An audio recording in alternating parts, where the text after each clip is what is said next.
Hello everyone, welcome to my channel CIB with Ashok. तो friends, आज हम HRM के मॉड्यूल सी में चैप्टर नंबर 11 का पार्ट 6 करेंगे। तो फ्रेंड्स, यहाँ पर हम डिस्कस करेंगे कि ह्यूमन इम्प्लीकेशन ऑफ ऑर्गेनाइजेशन क्या है। ये बेसिकली जो है, जो आपका चैप्टर है, चैप्टर नंबर 11, उसकी शुरुआत में दिया हुआ था। मैंने इसको बाद में पढ़ाया है, पहले और चीज़ें पढ़ा दी हैं। तो ये एकदम स्टार्टिंग है, मतलब चैप्टर जब शुरू होता है तो यही चीज़ें हैं, ठीक है। फिर कम्पिटिटिव एडवांटेज क्या होता है, मोमेंट ऑफ ट्रुथ क्या होता है, early termination, melt down, installation and realisation क्या होता है चेंज के केस में। ये सारी बातें फ्रेंड्स हमको यहाँ पर डिस्कस करनी है। ओके, तो चलिए शुरू करेंगे, आगे बढ़ेंगे और देखेंगे। इंट्रोडक्शन क्यों आ रहा है, क्योंकि चैप्टर अभी शुरू हुआ है इस हिसाब से, ठीक है। एक्चुअली ये पहला पार्ट होना चाहिए था, चैप्टर 11 का पार्ट 1 होना चाहिए था, लेकिन अब इसको मैं 6th पार्ट में कवर कर रहा हूँ, क्योंकि मैंने और सारी चीज़ें कवर कर दी। इसको थोड़ा सा पीछे कर रहा हूँ क्योंकि वो ज़्यादा इंटरेस्टिंग थे, इसमें थोड़ा सा इंटरेस्ट आपको कम बनेगा, इसलिए मैंने इसको थोड़ा सा पीछे रखा हुआ जानबूझ के। दूसरा, देखिए, कहते हैं कि अगर आपके सपने बड़े हैं तो कीमत आपको चुकानी पड़ेगी, ये आप जान लीजिए, है ना। अगर छोटे सपने हैं तो कीमत नहीं चुकानी है, अगर बड़े सपने रखते हैं तो कीमत आपको चुकानी पड़ेगी। अगर आप CIB पास करना चाहते हो तो उसकी कीमत आपको चुकानी पड़ेगी। कहाँ से चुकानी पड़ेगी सर? समय दे करके, अपना समय देना पड़ेगा, मेहनत करनी पड़ेगी, लगना पड़ेगा, है ना, कॉन्फिडेंस के साथ में, डिटर्मिनेशन के साथ लगना पड़ेगा।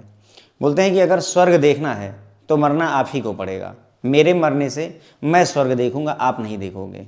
मतलब अगर CIB पास करना है तो आपको मेहनत करनी पड़ेगी। मेरे मेहनत करने से आप नहीं पास होंगे, मैं कर दूंगा, हेल्प करूंगा, लेकिन मैं आपको स्वर्ग तक पहुंचाने का रास्ता दिखा दूंगा, लेकिन स्वर्ग आप ही को देखना पड़ेगा मर करके, ठीक है। तो इन दो बातों के साथ में दिन की शुरुआत करेंगे। तो इंट्रोडक्शन में हमने देखना कि human resource management is a way of management that links people related activities to the strategy of organisations business. कोई भी ऑर्गेनाइजेशन किसी बिजनेस को अगर कर रहा है तो उसमें पीपल से रिलेटेड जो स्ट्रेटजी होती है, एक्टिविटी होती है, उसको ह्यूमन रिसोर्स मैनेजमेंट देखता है। ह्यूमन रिसोर्स मैनेजमेंट यही होता है। HRM is often referred as strategic HRM। Human resource management को कई बार जो है हम स्ट्रेटजिक HRM के नाम से जानते हैं। As in the highly competitive scenario HR need to impress the corporate goal. क्योंकि अगर कम्पिटेटिव सिनारियो में देखा जाए तो HR की जिम्मेदारी होती है कि वो कॉर्पोरेट गोल को पूरा करने में मदद करे, ठीक है। अब आगे बढ़ते हैं और देखते हैं ह्यूमन इम्प्लीकेशन ऑफ ऑर्गेनाइजेशंस क्या होता है। देखिए, इसको समझिए पहले, ह्यूमन इम्प्लीकेशन। वैसे तो मेरे ख्याल से हमने ABM में इसको पढ़ा हुआ है, पर फिर भी यहाँ देख लेते हैं। ह्यूमन इम्प्लीकेशन ऑफ ऑर्गेनाइजेशन को समझें, अगर सेंस में समझ लीजिए फिर आसान हो जाएगा। देखिए, मान लीजिए मेरी एक छोटी सी कंपनी है जिसमें 10 लोग काम करते हैं, ठीक है। अब अगर उन 10 लोगों में से भगवान मुझे पैसे दें और ना मेरी कंपनी अच्छी चले, तो मैं एक IITian को अगर हायर कर लूँ, उन्हीं 10 लोगों में से एक और बंदा हायर किया जो IIT से पढ़ा हुआ है, अच्छी नॉलेज का है, 30 लाख रुपए के पैकेज पर उसे हायर कर लिया।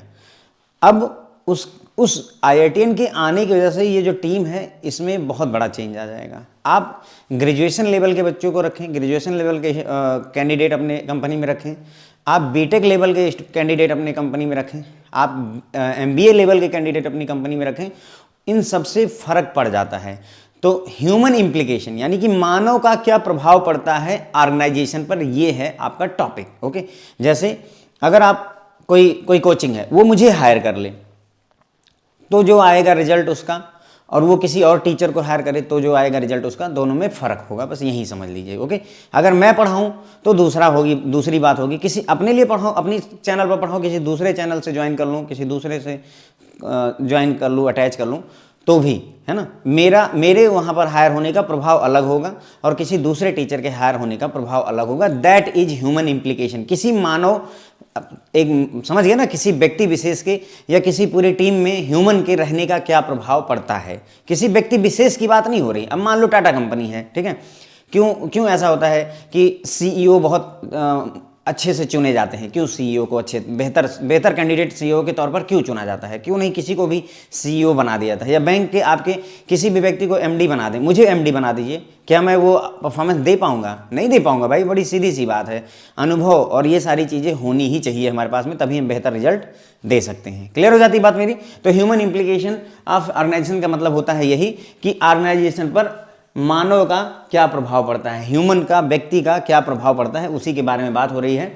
तो all elements of the business strategy have implication for human resource.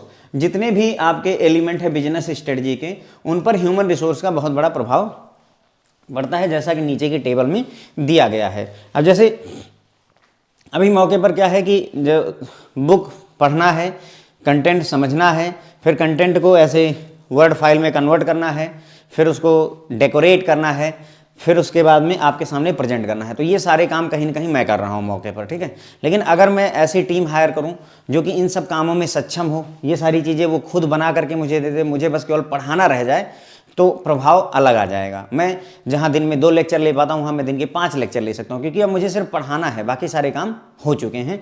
तो ये भी है एक ह्यूमन इम्प्लीकेशन का एक मतलब एग्जाम्पल ऑफ की strategy issue possible human resource implication.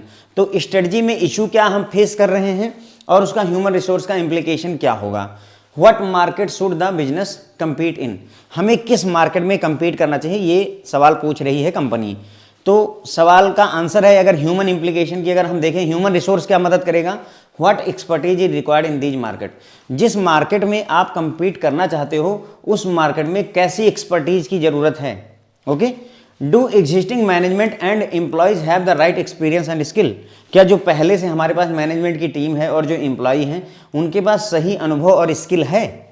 अगर इसका जवाब हाँ है तो आप उस मार्केट में जा करके कंपटीशन कर सकते हैं। क्लियर हो जाती बात, मेरे ख्याल से आपको चीज़ें समझ में आ रही होंगी कि हो क्या रहा है, ठीक है। उसके बाद में where should the business be located to complete optimally, मतलब हमें बिजनेस किस जगह पर रखना चाहिए ताकि हम अच्छे से compete कर सकें। तो where do we need our people, हमें अपने लोगों की ज़रूरत कहाँ है, जहाँ भाई बिजनेस हो, जहाँ बिजनेस लोकेटेड होगा वहीं हमें लोगों की जरूरत है। How many do we need and at what stage of business growth, तो मतलब यहाँ पर ह्यूमन रिसोर्स क्या कर सकता है, हमें अपने लोगों की ज़रूरत कहाँ है, कितने लोगों की ज़रूरत है और बिजनेस के किस स्टेज में उन लोगों की ज़रूरत है। अगर हम इसका आंसर दें तो इसका जवाब यहाँ मिल जाता है। How can be achieve improvements in our unit production cost of to remain competitive, मतलब हम कैसे मतलब इम्प्रूवमेंट लाएं ताकि एक यूनिट के प्रोडक्शन की जो कास्ट है उसको हम कम कर सकें ताकि हम कम्पिटिटिव बने रहें, यानी कि प्रोडक्ट को सस्ते से सस्ता बना करके अवेलेबल करवाने के लिए हमारा चैलेंज ये है। अब इसके लिए ह्यूमन रिसोर्स कहाँ मदद कर सकता है, भाई जो हमारी ह्यूमन रिसोर्स अच्छी होगी तो वो अच्छा कर पाएगी। How productive is the work force currently, जिन लोगों को आपने काम पे रखा है, जो आपकी टीम है वो कितनी प्रोडक्टिव है, क्या वो अच्छा रिजल्ट दे पा रही है। अगर दिन के 200 यूनिट बननी चाहिए, किसी मान लीजिए 200 फ्रिज दिन के बनने चाहिए, तो क्या 200 फ्रिज बन पा रहे हैं। अगर आपकी वर्कफोर्स और अच्छी है तो हो सकता है यही वर्कफोर्स 250 जो है फ्रिज दिन के बना दे। अब अगर 200 की जगह हम 250 वर्क यूनिट बना ले गए तो ऑब्वियसली हमारी चीज़ें सस्ती हो गई। How does this compare with the competitor, और जो हमारी ये जो प्रोडक्टिव वर्कफोर्स है इसका कंपटीटर जो हैं उनके साथ में क्या हिसाब किताब है, मतलब हम क्या कंपटीटर के साथ compete कर पा रहे हैं या नहीं कर पा रहे हैं, ठीक। उसके बाद में हमें क्या इन्वेस्टमेंट की ज़रूरत है, what investment in the workforce, क्या हमें वर्कफोर्स में इन्वेस्टमेंट करने की जरूरत है, क्या हमें ट्रेनिंग देने की जरूरत है या फिर हमें नए लोगों को रिक्रूट करने की जरूरत है। And there equipment is required to achieve the desired improvement in the productivity, या कोई इक्विपमेंट हमें खरीदने की जरूरत है, कोई मशीनरी परचेज करने की जरूरत है जिससे कि हम जितना आउटपुट चाहते हैं उतनी प्रोडक्टिविटी मिल सके। जैसे अब यहीं पर मेरी कोचिंग का एग्जाम्पल ले लीजिए फॉर एग्जाम्पल, है ना। हम चाहते हैं कि जो है हम ज़्यादा से ज़्यादा प्रोडक्शन करें ताकि हम सस्ते में अवेलेबल करवा सकें। तो क्या हमारे पास जो वर्क फोर्स है वो प्रोडक्टिव है, क्या वो दिन के मुझे 4 जो है लेक्चर के लिए वीडियो के कंटेंट बना कर दे सकती है। कंपटीटर की क्या स्थिति है, क्या हम उससे कंपेयर कर पा रहे हैं, वो दिन के 8 वीडियो ला रहे हैं, हम कितने ला पा रहे हैं, ये हो गया। उसके बाद में क्या हमें जो हमारी वर्कफोर्स है उसको ट्रेनिंग देने की ज़रूरत है, क्या उनको MS वर्ड है ना या आर्टिफिशियल इंटेलिजेंस पर या MS ऑफिस पर, इन सब पर ट्रेनिंग की जरूरत तो नहीं है। क्या हमें नए लोगों को हायर करने की जरूरत नहीं कि मैं नई टीम में नया बंदा हायर करूं या नया कैंडिडेट हायर करूं जो कि अच्छा रिजल्ट दे पाए। ओके, उसके बाद में उनका जो इक्विपमेंट हैं, क्या हमारे पास जो लैपटॉप वगैरह है, जो प्रोजेक्टर है, जो जितना भी चीज़ें हैं, क्या वो सही हैं या उनको भी हमें परचेज करने की ज़रूरत है। तो ये होता है फ्रेंड्स कुल मिलाकर के ह्यूमन इम्प्लीकेशन की कहानी। How can the business impact cultural change, cultural changes को कैसे हाउ बिजनेस इम्पैक्ट करता है। तो what are the cultural value of the workforce, अभी जो हमारी वर्कफोर्स है उसकी करंट जो है वैल्यू क्या है या कल्चरल वैल्यूज़ क्या हैं। How can the prevailing culture be influence change with the help of implementing a change program. अब जो कल्चर आपका चला आ रहा है, ठीक है, मान लीजिए पहले लेजर जर्नल का यूज करके बैंकिंग चली आ रही है, तो हम कैसे इस कल्चर को चेंज करें एक चेंज प्रोग्राम की सहायता से। हम क्या करेंगे, इसको इन्फ्लुएंस करेंगे, चेंज करेंगे चेंज प्रोग्राम की सहायता से। आसान नहीं है, चेंज हमेशा विद्रोह से आता है, मतलब कहने का आप कुछ भी बदलने का प्रयास करेंगे सबसे पहले उसका विरोध होगा। How can business respond to rapid technological change in its market. तो हमारा बिजनेस कैसे रिस्पॉन्ड करेगा जो तेजी के साथ में टेक्नोलॉजिकल चेंजेज हो रहे हैं मार्केट में, उसको कैसे आंसर कर सकते हैं हम। तो ये बिजनेस की प्रॉब्लम है कि हम कैसे टेक्नोलॉजिकल चेंजेस के हिसाब से अपने आप को रिस्पॉन्ड करें। अब ह्यूमन इम्प्लीकेशन क्या आएगा, ह्यूमन क्या कर सकते हैं, मानव संसाधन। हुआ technological skill does the business currently possess, यानी कि हमारा जो ह्यूमन रिसोर्स है, जो हमारे पास वर्कर्स हैं, उनके पास अभी क्या टेक्निकल स्किल है, क्या जो टेक्नोलॉजिकल चेंजेस चाहिए वो स्किल है या नहीं है। What additional skill are needed to respond to technological changes, क्या एडिशनल स्किल की इनको जरूरत है जिससे हम जो चेंज कर रहे हैं उसको ठीक कर सकें। जैसे अभी मान लो हम इसको कंप्यूटराइजेशन की बात करें, सीबीएस लाने की बात करें बैंकिंग इंडस्ट्री में, तो हमारे पास क्या टेक्नोलॉजिकल नॉलेज थी उस समय। हमारे पास नॉलेज ये थी कि हम लेजर जर्नल और ये सब बनाया करते थे, है ना, एक लेजर पोस्टिंग मशीन वगैरह आई थी, उनका सबका यूज किया करते थे।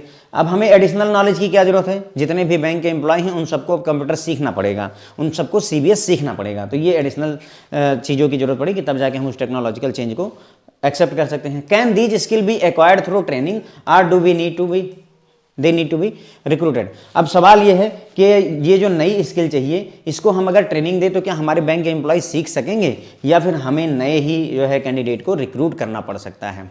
बात समझ में आती है, यानी कि बिजनेस किस प्रॉब्लम से गुजर रहा है और उस प्रॉब्लम को ह्यूमन रिसोर्स के पॉइंट ऑफ व्यू से हम कैसे सॉल्व कर सकते हैं या क्या कर सकते हैं, उसी को ही ह्यूमन इम्प्लीकेशन ऑफ ऑर्गेनाइजेशन कहते हैं। Okay, important part of HRM is human resource plan. ठीक है, एचआरएम का एक इंपॉर्टेंट पार्ट है human resource plan, human resource की प्लानिंग करना। अब अगला टॉपिक है, इसी का ही सब टॉपिक है, नया टॉपिक नहीं है। क्रिएटिंग कम्पिटिटिव एडवांटेज क्या होता है।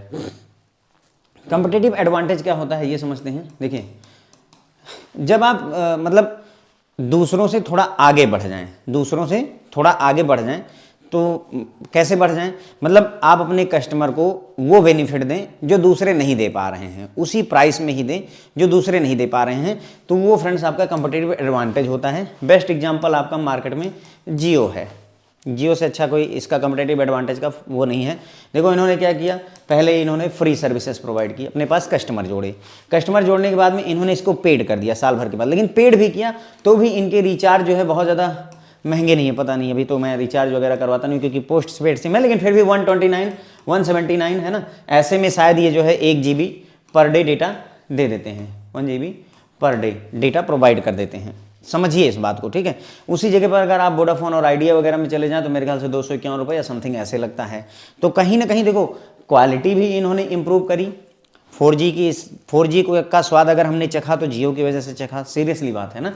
उसके बाद में क्वालिटी मेंटेन की, सस्ता भी किया, है ना, और ज़्यादा लोगों तक पहुँचे। तो इन्होंने क्या किया, एक कम्पिटिटिव एडवांटेज का फ़ायदा उठाया, कम्पिटिटिव एडवांटेज मेंटेन कर लिया और उसी के बेनिफिट से ये आगे बढ़ गए। ठीक है, तो companies that achieve long term success are those that are able to develop and maintain competitive advantage. तो वही कंपनियां ज़्यादा लंबे समय तक बनी रहती हैं, सफलता में रहती हैं, जो डेवलप और मेंटेन कर सकती है कम्पिटिटिव एडवांटेज को। ठीक है, ये एक किसी जगह पर रहा था कि 1950 में जो फॉर्च्यून 500 की कंपनियां थी, फॉर्च्यून 500 की मतलब दुनिया की सबसे बड़ी जो है 500 कंपनियों की लिस्ट होती है, तो 1950 में जो 500 बड़ी कंपनियां थी उनमें से सिर्फ 64 कंपनी जो है करंट टाइम पे सर्वाइव कर रही हैं, बाकी कंपनियां मिट चुकी हैं। मतलब सोचिए आप इस बात को कि एक जमाना, जिसे बोलते हैं ना एक जमाना था, 500 कंपनियां, उन कंपनी 500 टॉप लिस्ट वाली कंपनियों में आपका नाम हुआ करता था। अब इन 500 कंपनियों में आज सिर्फ 64 कंपनियां जिंदा हैं, लिस्ट में तो नाम ही छोड़ दीजिए, बाकी सब खत्म हो गई। क्या हुआ, उन्होंने अपने आप को डेवलप और मेंटेन नहीं किया कम्पिटिटिव एडवांटेज के लिए। जैसे वो कोटेक का एग्जांपल ले लीजिए, कोटेक क्या करती थी, रील वाले कैमरे बना, मतलब कैमरे जो फोटो वाली रील बनती थी उसको बनाया करती थी।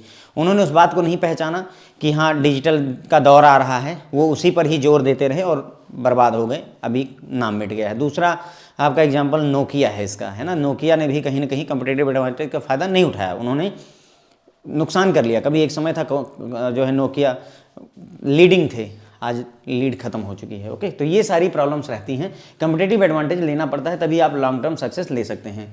3 determinant that can conceptualise competitive advantage are as follows. तो 3 चीज़ें होती हैं जो कम्पिटिटिव एडवांटेज को डिटरमाइन करती हैं, कंसेप्टलाइज करती हैं। पहला बेनिफिट, पहली चीज़ क्या है? बेनिफिट, फ़ायदा। देखो हर कस्टमर को क्या चाहिए? फ़ायदा चाहिए। आप अगर मेरा कोर्स परचेज करेंगे तो कहीं ना कहीं आपको बेनिफिट चाहिए होगा, ऑब्वियसली, ठीक है। तो benefit, whether its goods or services, organization must be clear on benefits its product provide. तो मतलब चाहे गुड्स ऑफर कर रहे हो, यानी कोई सामान बेच रहे हो, चाहे कोई सर्विस दे रहे हो, हर एक केस में ऑर्गेनाइजेशन को ये बात क्लियर होनी चाहिए कि उनके प्रोडक्ट से क्या बेनिफिट कस्टमर को मिलता है। It must be something that a customer truly need and that offers real value. अब जो बेनिफिट आपका प्रोडक्ट देता है वो कस्टमर को वाकई उसकी ज़रूरत होनी चाहिए, ठीक है, और उसकी कोई ना कोई रियल वैल्यू होनी चाहिए। ऑब्वियसली जैसे मेरा प्रोडक्ट है CIBB दशोक, तो आपको CIBB पास करवाता है, राइट, तो आपको उसकी ट्रूली नीड है, राइट, तो इसमें हमारा फिट बैठता है, हम आपको बेनिफिट देते हैं। Organization must know not only its products feature but also its advantage how they benefit to customer.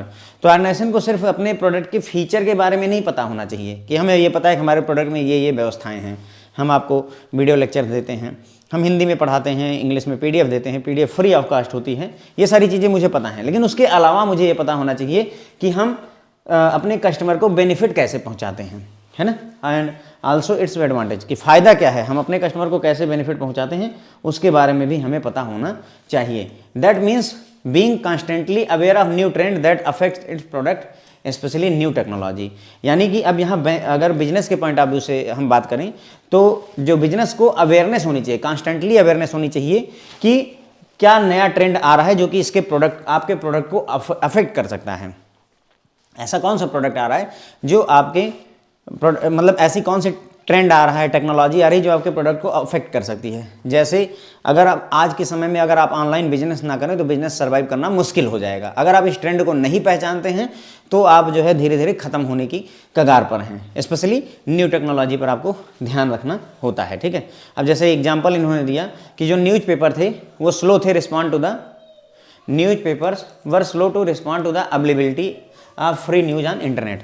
तो न्यूज़पेपर जो है वही रोज़ छपता है, पहुंचता है आपके घर पे, तो ये जो इंटरनेट पर फ्री में जो न्यूज़ अवेलेबल है उसको कहीं ना कहीं जो है उतनी तेज़ी से रिस्पॉन्ड नहीं कर पाए, इसका इनको नुकसान होगा ही होगा, ठीक है। तो ये है, हमें नज़र रखनी होगी कि नए नए ट्रेंड्स क्या आ रहे हैं। कम्पिटिटिव एडवांटेज, हम बात क्या कर रहे हैं, आपको कम्पिटिटिव एडवांटेज कब मिलेगा? जब आप अपने कस्टमर को बेनिफिट ऑफर कर सकें, ठीक है। बेनिफिट कभी ऑफर कर सकते हैं जब आपको सारी चीज़ों का पता हो कि अभी मार्केट में क्या चल रहा है। जैसे एग्जाम्पल के लिए पहले मैं आपको लैपटॉप पे पढ़ाता था, ठीक है, मैं अपना फेस नहीं दिखाता था, बैकग्राउंड में लैपटॉप पे पढ़ाता था। फिर जैसे जैसे समय बदला वैसे वैसे मैं आपको अब इस पर पढ़ाता हूँ, मतलब जो है बड़ी स्क्रीन TV वगैरह पे पढ़ाता हूँ।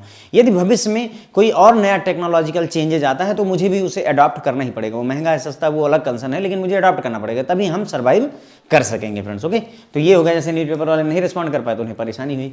फिर दूसरा आता है, एक हमने देखा बेनिफिट, ठीक है, कम्पिटिटिव एडवांटेज के लिए पहला चीज़ क्या है, बेनिफिट। दूसरी चीज़ क्या हो जाएगी फ्रेंड्स हमारी, दूसरी चीज़ हो जाएगी टारगेट मार्केट, यानी हम किस मार्केट को टारगेट कर रहे हैं, हमारे कस्टमर कौन है।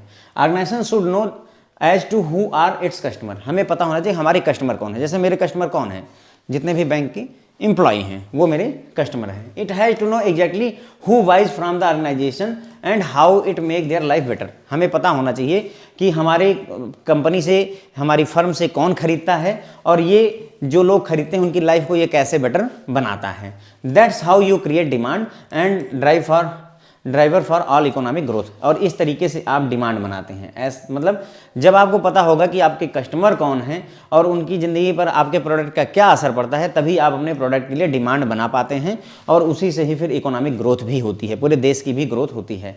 Newspapers target market drifted to older people who weren't comfortable getting their news online. तो मतलब अब क्या हुआ, इसका असर टारगेट मार्केट के हिसाब से देखो। अब क्या है कि अगर न्यूज़पेपर वाले अपना न्यूज़पेपर बेचना चाहते हैं जो छप करके आता है, तो उनके लिए वो ओल्डर पीपल ही रह गए हैं, बूढ़े लोग रह गए हैं जो ऑनलाइन न्यूज़ नहीं पढ़ पाते या नहीं पढ़ना चाहते हैं। उन्हीं लोगों को आजकल मुझे तो नहीं याद है, जब से कोरोना आया उसी समय मैंने जो है न्यूज़ पढ़ना बंद, मतलब न्यूज़पेपर पढ़ना बंद कर दिया, और मेरे ख्याल तब से मैंने न्यूज़पेपर नहीं पढ़ा, क्योंकि लगभग न्यूज़ जो है आपको मिल ही जाती है कहीं ना कहीं से, ठीक है।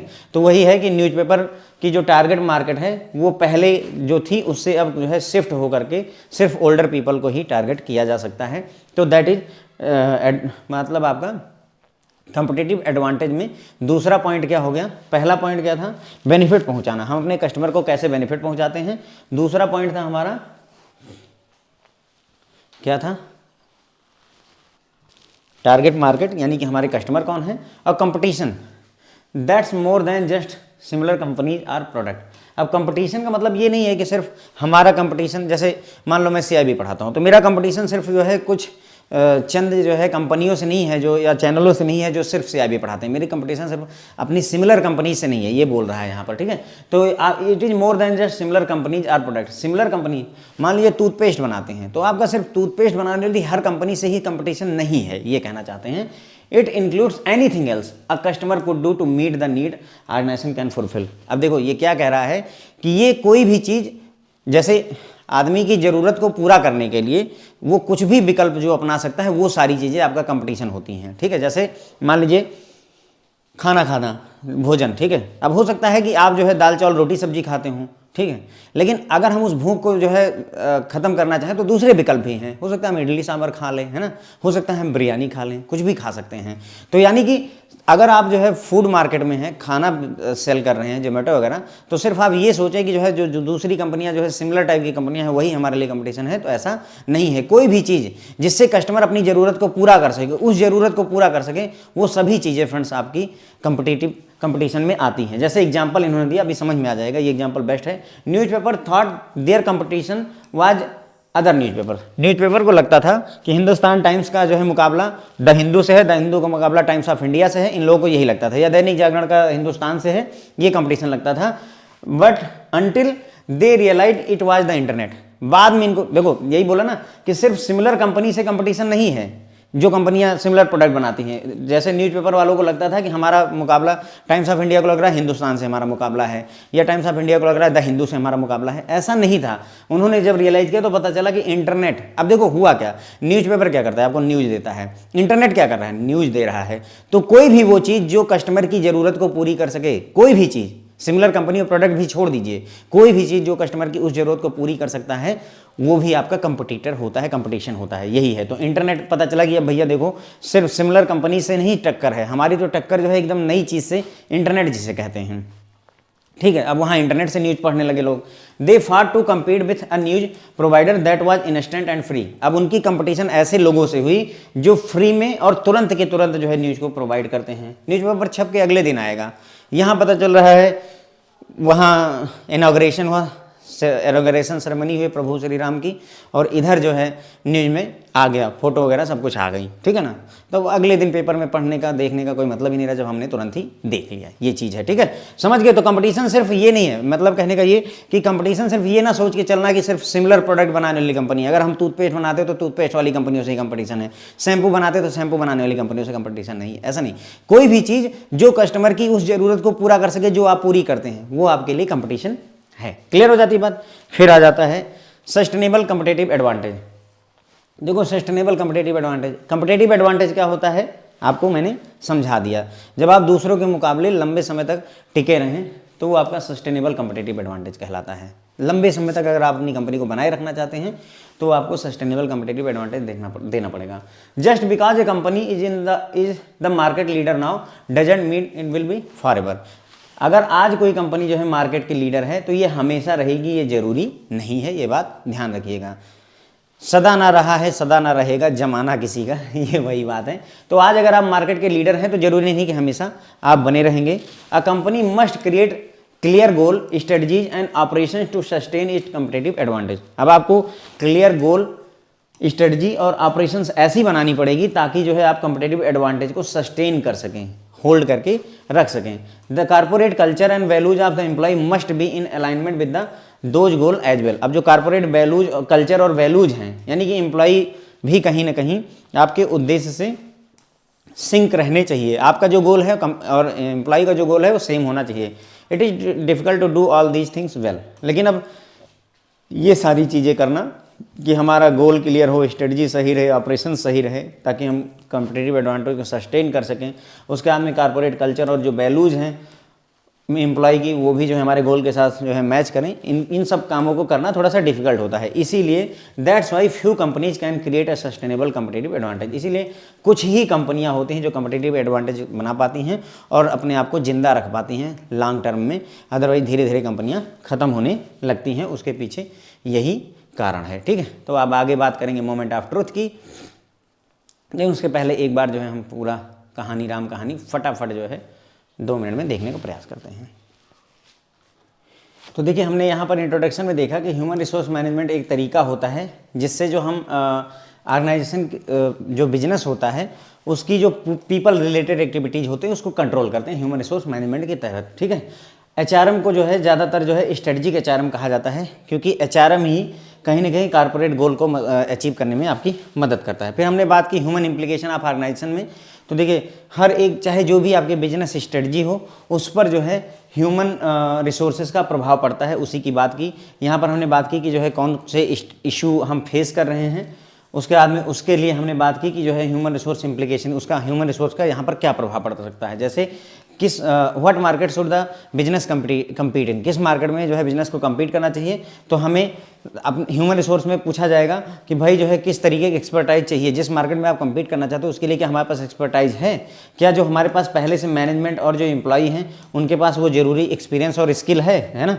जैसे मान लो अगर कोई कंपनी है, वो जैसे ओला है, ओला पहले जो है गाड़ियाँ वो करते थे, मतलब टैक्सी सर्विस प्रोवाइड करते थे, अब स्कूटी बनाना शुरू कर दिया, तो उनका जो है कहीं ना कहीं सवाल हुआ होगा ना कि भाई हम स्कूटी बनाना चाहते हैं, इलेक्ट्रिक स्कूटी, तो क्या हमारे पास वो रिकॉर्ड एक्सपर्टीज़ हैं, क्या हमारे पास जो मैनेजमेंट और एम्प्लॉई हैं उनके पास में सही स्किल है, इस समय एक्सपीरियंस है इस मामले में या नहीं है। अगर नहीं है तो नए लोगों को हायर करो, होगा ही होगा ना। उसके बाद में where should the business be located to compete optimally, किस जगह पर हमें बिजनेस को लोकेट करना चाहिए ताकि हम उसको अच्छा कंपटीशन दे सकें। तो वेयर डू आवर नीड, हमें अपने लोगों की ज़रूरत कहाँ है, कितने लोगों की ज़रूरत है और किस स्टेज पर ज़रूरत है, ये उसका आंसर हो जाएगा। कैसे हम यूनिट प्रोडक्शन कास्ट को घटा सकते हैं, तो उसके लिए कितनी हमारी वर्कफोर्स करंटली प्रोडक्टिव है, क्या हम जो है अपने कंपटीटर के साथ इसको कंपेयर कर सकते हैं, मतलब उसके बाद में अगर मान लो कॉस्ट नहीं घट रही है पर यूनिट, तो हम क्या कर सकते हैं, क्या हमें अपनी वर्कफोर्स में इन्वेस्टमेंट की जरूरत है, जैसे उनको ट्रेनिंग दे दें तो हमारा प्रोडक्शन बढ़ जाएगा, या नए लोगों को रिक्रूट कर लें तब हमारा प्रोडक्शन बढ़ जाएगा, या हम नई मशीनरी और इक्विपमेंट खरीद लें तब हमारा प्रोडक्शन बढ़ जाएगा। How can business impact cultural change, cultural changes को बिजनेस कैसे इंपैक्ट करता है, तो करंट वैल्यू या करंट जो है कल्चरल वैल्यू हमारी वर्कफोर्स की कैसी है, और चेंज प्रोग्राम के तहत कैसे हम जो अभी करंट में कल्चर चल रहा है उसको कैसे चेंज कर सकते हैं, इन्फ्लुएंस कर सकते हैं। ठीक है, जो टेक्नोलॉजिकल चेंजेस हो रहे हैं बिजनेस में उसको हम कैसे रिस्पॉन्ड कर सकते हैं। तो यहाँ ह्यूमन रिसोर्स में देखेंगे कि क्या वो टेक्नोलॉजिकल जो चेंजेस हो रहे हैं वो स्किल हमारे पास है करंटली, अगर नहीं है तो क्या कौन सी एडिशनल स्किल जो है चाहिए होगी। ठीक है, और क्या ये स्किल हम अपने जो है पुराने एम्प्लॉय को सिखा सकते हैं या हमें नए लोगों को हायर करना पड़ेगा।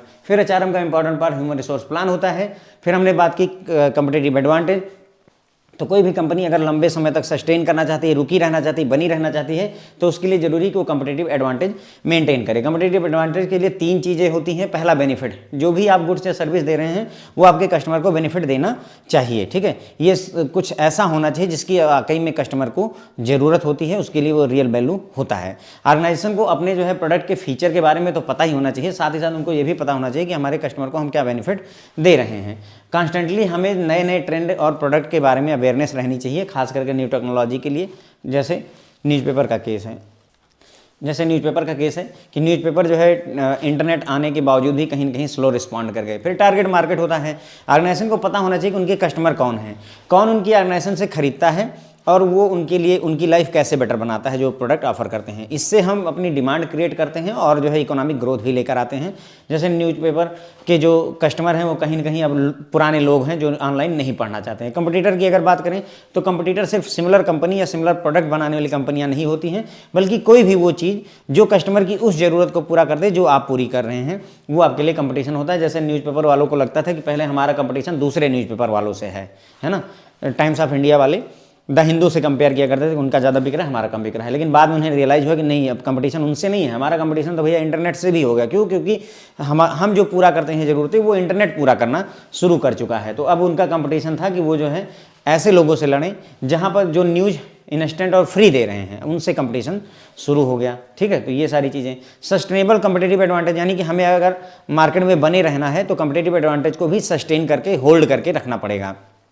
ठीक है, सस्टेनेबल लाइवलीहुड होता है, जैसे मान लीजिए भाई आपको सैलरी मिलती है इसीलिए आप सस्टेन कर पाते हैं। अगर आपको सैलरी ना मिले, अगले 5 साल तक सैलरी ना मिले, तो क्या आपका परिवार सस्टेन कर पाएगा? भाई मान लो अगर कोई और इनकम आप सोर्स नहीं तो परेशानी हो जाएगी।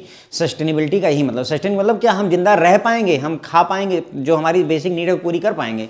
उसी तरीके से कंपनी का है बेसिक नीड क्या होती है कि मतलब कम से कम वर्क चलता रहे, टर्नओवर होता रहे, राइट। तो वही बोल रहे हैं कि कोई कंपनी आज मार्केट लीडर है तो जरूरी नहीं कि हमेशा मार्केट लीडर रहेगी, और इसके लिए कंपनी को चाहिए अपना क्लियर गोल रखे, स्ट्रेटजी सही से बनाए, ठीक है, और अपनी ऑपरेशंस को सस्टेन करके रखे ताकि कंपटीटिव एडवांटेज का फायदा उठा सके। उसके अंत में कॉर्पोरेट कल्चर और वैल्यूज भी एम्प्लॉय की जो हैं उनको अलाइन करना चाहिए कॉर्पोरेट गोल के साथ में। लेकिन ये सारी चीज़ें करना डिफिकल्ट होता है, इसलिए बहुत ही कम कंपनियाँ होती हैं जो इस मतलब जो है सस्टेन कर पाती हैं एडवांटेज, मतलब जो है कंपटीटिव एडवांटेज में। ठीक है, अब आगे बात करेंगे मोमेंट ऑफ ट्रुथ की। मोमेंट ऑफ ट्रुथ क्या होता है इसको समझेंगे पहले। तो देखो मैंने आपको परसेप्शन पढ़ाया है, ठीक है, अगर इसको परसेप्शन से रिलेट करें थोड़ा ज़्यादा अच्छा रहेगा।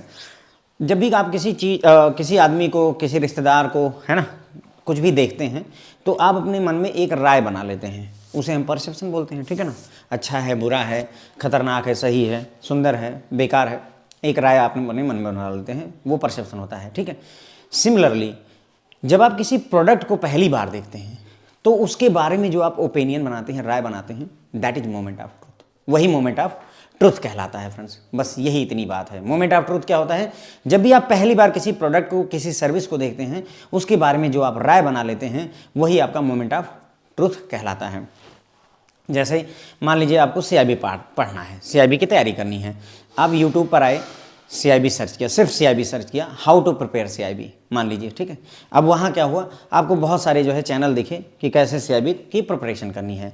तो पहली बार जब आप उन प्रोडक्ट से इंटरेक्ट हुए, जिस भी चैनल से इंटरेक्ट हुए, आपने वो मोमेंट ऑफ ट्रुथ, वहाँ पर पहला आपका मोमेंट ऑफ ट्रुथ हो गया, या जीरो मोमेंट ऑफ ट्रुथ हो गया। उसके बाद में आप क्या करते हैं, मान लीजिए किसी एक चैनल को आपने सेलेक्ट कर लिया, मान लेते हैं आपने CIB विद अशोक को सेलेक्ट कर लिया कि सर मुझे ये चैनल ठीक रहा है, इसी से पढ़ूंगा। तो आप CIB विद अशोक सर्च करने के बावजूद उसके अल्टरनेटिव जरूर सर्च करेंगे, तो ये भी एक मोमेंट ऑफ ट्रुथ हो गया। ठीक है, उसके बाद में जब आपने अल्टरनेटिव से कंपेयर किया और फिर आपको लगा कि नहीं CIB विद अशोक के पास जाना है, तो आप उस प्रोडक्ट को परचेज कर लेते हैं। ठीक है, अब प्रोडक्ट आपने परचेज कर लिया, अब आप उसको यूज करते हैं, यूज करके फिर देखते हैं कि जो वादा किया गया था कि वो पूरा हो रहा है, ये भी एक मोमेंट ऑफ ट्रुथ है। उसके बाद में जब अगर मैंने जो वादा किया है वो पूरा किया, जैसे जिस प्रोडक्ट ने जो वादा किया था वो पूरा किया, अगर ये बात हो गई तो फिर अगला मोमेंट ऑफ ट्रुथ आता है जिसमें आप जबरा फैन हो जाते हैं। फैन हो जाते हैं उसमें क्या करते हैं, आप लोगों को भी इस प्रोडक्ट के बारे में बताते हैं, है ना, कि हाँ भाई बहुत अच्छा प्रोडक्ट है, और एक अच्छा रिव्यू भी देते हैं। तो ये सारी चीज़ें आपका मोमेंट ऑफ ट्रुथ का ही कॉन्सेप्ट है। मेरे ख्याल से समझ में आया होगा। जब भी किसी वस्तु को, किसी सर्विस को, किसी चीज़ को आप देखते हैं और उसके बारे में, जैसे मान लीजिए आप पहली बार जो है 5 स्टार होटल में गए, आपने सारी चीज़ों को देखा, उसके बाद में आपने अपने मन में जो राय बना ली उस 5 स्टार होटल के बारे में, that is moment of truth. ठीक है, देखो ऐसे तो ये कहानी बहुत सारी बताएंगे, लेकिन मैंने आपको समझा दिया है। देखो 4 मोमेंट ऑफ ट्रुथ होते हैं, ठीक है, 4 मोमेंट ऑफ ट्रुथ होते हैं। ये बुक में नहीं दिया है, मैं एडिशनली ऐड किया हूँ, इसलिए ऐड किया हूँ ताकि आपको चीज़ें ज़्यादा गहराई समझ में आए, अदरवाइज बुक से पढ़ करके मोमेंट ऑफ ट्रुथ क्लियर नहीं हो रहा था। ठीक है, तो 4 मोमेंट ऑफ ट्रुथ अगेन बता रहा हूँ, ये सिलेबस में नहीं है, आप चाहें तो इग्नोर भी कर सकते हैं, केवल हल्के से समझ लीजिए बस। तो देखो मोमेंट ऑफ ट्रुथ क्या होता है, उसमें zero moment of truth, first moment of truth, second moment of truth और थर्ड मोमेंट ऑफ ट्रुथ। ये इसलिए पढ़ लेना जरूरी ताकि चीज़ें हमारे क्लियर हो जाएं। तो देखो जो मैंने आपको समझाया था वही है यहाँ पर। Prospect recognise need as goes online to gather information for the potential purchase. जो व्यक्ति है उसको, वो अपनी नीड को रिकॉग्नाइज करता है। जैसे मान लो आपको AC परचेज करनी है फॉर एग्जाम्पल, ठीक है, आप AC बाई करना चाहते हैं, तो आपकी नीड हुई AC। अब आप ऑनलाइन जाते हैं और सर्च करते हैं, इन्फॉर्मेशन गैदर करते हैं कि हाँ मुझे AC परचेज करनी है, तो ये जीरो मोमेंट ऑफ ट्रुथ है। मतलब आप अब ऑनलाइन AC जब सर्च करना शुरू किए तो जो भी प्रोडक्ट आपके सामने आए उनके साथ आपका जीरो मोमेंट ऑफ ट्रुथ हुआ, बराबर है। उस इंटरेक्शन एक तरीके का। फर्स्ट मोमेंट ऑफ ट्रुथ तब होगा, prospect has a moment of truth when confronted with the product and related alternative often in real life। अब फर्स्ट मोमेंट ऑफ ट्रुथ तब होता है जब व्यक्ति किसी प्रोडक्ट को कन्फ्रंट करता है। मान लो आपने AC देखी और आपने LG की AC को पसंद किया, मुझे LG की AC पसंद आ रही है, और साथ ही साथ में उसके अल्टरनेटिव भी देखे कि चलो LG के अलावा हम जो है वोल्टाज की भी देख सकते हैं, ठीक है, हिटैची की भी अच्छी लग रही है, तो उसके अल्टरनेटिव भी आपने देख लिया, ठीक है। तो ये आपका फर्स्ट मोमेंट ऑफ ट्रुथ हुआ। सेकंड मोमेंट ऑफ ट्रुथ होता है कस्टमर ने खरीद लिया उस प्रोडक्ट को, उसको यूज किया, आपके ब्रांड या प्रोडक्ट को यूज किया। जैसे मान लीजिए आपने फाइनली डिसाइड किया कि मुझे टाटा के वोल्टाज के साथ जाना है, तो आपने वोल्टाज का एसी परचेज कर लिया और उसको यूज करना शुरू कर दिया। The resulting experience hopefully supports your pre purchase promise. ये माना जा रहा है कि जो आपने सोचा था कि हाँ हमें खरीदने से पहले एसी बताया गया था कि सर 5 साल तक बोलने की जरूरत नहीं, सर्विसिंग करवाते रहेगा, चलती रहेगी, तो क्या उम्मीद की जाती है कि जो आपका अनुभव है वो ऐसा ही रहा। अगर ऐसा आपका अनुभव रहा है तो आता है third moment of truth, customer become a true fan. अब आपका कस्टमर जो है वो आपका फैन हो जाता है। Give back to your brand with content and social media engagement. अब क्या होगा कि जब आपका वो फैन हो जाएगा तो वो आपके ब्रांड की वैल्यू को बढ़ाएगा, वो लोगों से बताएगा, सोशल मीडिया पर जो है आपके प्रचार करेगा या आपसे जुड़ जाएगा, जैसा भी होगा। तो ये सारे फ्रेंड जो है आपके मोमेंट ऑफ ट्रूथ होते हैं। किसी प्रोडक्ट या सर्विस से अटैच होना मोमेंट ऑफ ट्रुथ कहलाता है। मेरे ख्याल से मैंने क्लियर कर दिया है, अब आपके दिमाग में बैठ गया होगा, इसलिए बता रहा हूँ क्योंकि पूछा जाता है और डेफिनेशन पढ़ के उतनी चीज़ें क्लियर नहीं होती हैं। A moment of truth is defined as an instance where in the customer and organization come into contact with one another in a manner that gives the customer an opportunity to either form or change an impression about the firm। वही बात कही जा रही है, अब इसको दूसरे ढंग से कह रहे हैं। तो मोमेंट ऑफ ट्रुथ वो पल होता है, वो क्षण होता है जब कस्टमर और ऑर्गेनाइजेशन एक दूसरे के कांटेक्ट में आते हैं, ठीक है, इस तरीके से कांटेक्ट में आते हैं कि उससे जो फर्म है उसके प्रोडक्ट के बारे में उनकी राय या तो जो है एक राय बनाते हैं या उस राय को चेंज करते हैं। ओपिनियन या तो बनती है या ओपिनियन चेंज होती है। Such an interaction could occur through the product of firm or service offering or both. अब इस तरीके का इंट्रैक्शन कब हो सकता है? जब कोई कंपनी प्रोडक्ट ऑफर कर रही हो या कोई कंपनी सर्विस ऑफर कर रही हो या दोनों चीज़ें ऑफर की जा रही हो, उससे आपका मोमेंट ऑफ ट्रुथ बन जाता है, ठीक है। अब various instances could institute a moment of truth. अब बहुत सारी जगह हैं जहाँ पर मोमेंट ऑफ ट्रुथ हो सकता है, जैसे ग्रीटिंग द कस्टमर। आप 5 स्टार होटल में पहुँचे, वहाँ पर जो है आपका स्वागत जो है हाथ जोड़ करके किया गया, सर प्लीज़ वेलकम, तो वो एक मोमेंट ऑफ ट्रुथ हो गया। Handling customer queries or complaint. किसी कस्टमर की क्वेरी है, आपने प्रोडक्ट मेरा कोर्स खरीदा, कोर्स पैसे कट गए, आपको जो है कोर्स नहीं चल रहा है, आपने हमें कॉल किया, हमने आपको बताया कि सर हम आपकी प्रॉब्लम जल्दी से जल्दी सॉल्व कर देंगे, तो ये क्या हुआ? एक मोमेंट ऑफ ट्रुथ हुआ। हम आपकी कस्टमर कंप्लेंट या क्वेरी सॉल्व कर रहे हैं। कस्टमर और बिजनेस का इंट्रैक्शन कुल मिला करके हो रहा है। हम ये काम क्विकली और इफेक्टिवली भी करते हैं, मतलब तेज़ी के साथ में कस्टमर की क्वेरी और कंप्लेंट को तेज़ी से रिजॉल्व करते हैं। Promoting special offer or giving discount. कोई विशेष ऑफर अगर दिया जाए आपको या कोई डिस्काउंट ऑफर किया जाता है। आर क्लोजिंग ऑफ इंट्रैक्शन, जब आपका हमारा रिलेशनशिप खत्म हो रहा है तो भी ये सारी चीज़ें आपकी मोमेंट ऑफ ट्रुथ होती हैं। मेरे ख्याल से आपको समझ में आ गया मोमेंट ऑफ ट्रुथ क्या होता है। रियल सेंस में मैंने आपको समझा रखा है, बाकी ये सब राम कहानी देखते रहिएगा, ठीक है। तो इसमें मैंने आपको 4 तरीके के मोमेंट ऑफ ट्रुथ बता दिए, वो आपके सिलेबस में नहीं है, बस ऐसे ध्यान रख लीजिएगा, अच्छा रहेगा। नहीं भी रखेंगे तो कोई दिक्कत नहीं है। They are critical as they determine a customer's perception of and reaction to a brand. ये क्रिटिकल होता है, मतलब मोमेंट ऑफ ट्रुथ क्रिटिकल होता है क्योंकि ये कस्टमर का जो परसेप्शन होता है ना, मैंने आपको बताया था परसेप्शन की बात ना, परसेप्शन या रिएक्शन किसी ब्रांड के प्रति जो होता है उसको डिसाइड करता है, डिटरमाइन करता है। अगर आपने लैपटॉप लिया, डेल का लैपटॉप, जैसे मैंने पहला लैपटॉप डेल का खरीदा, अच्छा चला, मुझे कभी कोई प्रॉब्लम नहीं, जब भी कोई प्रॉब्लम हुई मैंने एक फ़ोन किया, कंप्लेंट लॉग हो गई, आ करके जो है डेल के सर्विस इंजीनियर ने सब कुछ चेंज कर दिया। वो मतलब रिपेयर नहीं करते, चेंज ही कर देते हैं। आपका मदरबोर्ड ख़राब फॉल्टी है, चेंज कर देंगे। आपका फ़ैन नहीं चल रहा है सीपीयू का, चेंज कर देते हैं। तो एक अच्छा इंप्रेशन मेरे मन में बना और उसका असर ये हुआ कि मैंने डेल के अलावा कभी कोई लैपटॉप खरीदा नहीं। मैंने 2-4 जो भी लैपटॉप आज तक खरीदे सब डेल के ही खरीद डाले। क्यों? क्योंकि मेरा फर्स्ट मोमेंट ऑफ ट्रुथ या मोमेंट ऑफ ट्रुथ अच्छा रहा है, मेरा एक्सपीरियंस अच्छा रहा है कि हाँ भाई कभी कोई दिक्कत नहीं होती। उसी जगह पे दूसरी कंपनी का ले लो, मान लो अगर उनकी ऑन साइट सर्विस नहीं है तो हमें लैपटॉप लेकर जाना पड़ेगा, तो वो थोड़ा सा कहीं ना कहीं परेशानी वाला कि चलो लैपटॉप उठाओ, उनकी सर्विस सेंटर पर जाओ, वहाँ हाथ पैर मारो, ठीक है। तो इसलिए ये है कुल मिला करके, इसलिए मोमेंट ऑफ ट्रुथ इंपॉर्टेंट होता है। Moment of truth can make or break an organisation relationship with customer, है ना। मोमेंट ऑफ ट्रुथ जो है किसी कस्टमर के साथ बना भी सकता है और ख़राब भी कर सकता है आपके रिलेशनशिप को किसी कस्टमर के साथ में। जैसा मैंने डेल का एग्जांपल दिया कि वो मोमेंट ऑफ ट्रुथ था जो मुझे इम्प्रेस कर गया और उसकी वजह से मेरा जो है रिलेशनशिप बन गई। अगर यही इसी जगह मैं कंप्लेन करता, डेल वाले मुझे गोली देते रहते कि नहीं सर आपने गलती करी है, आपने ख़राब किया है, आपकी जिम्मेदारी है, 6,000 लगेंगे, इस तरीके की बातें अगर उन्होंने करी होती तो ये जो है ब्रेक वाली स्थिति हो जाती कि मैं बोलता यार डेल वाले तो बस को नौटंकी बताते रहते हैं, ये ठीक नहीं है। ओके, ये चीज़ें हो जाती हैं।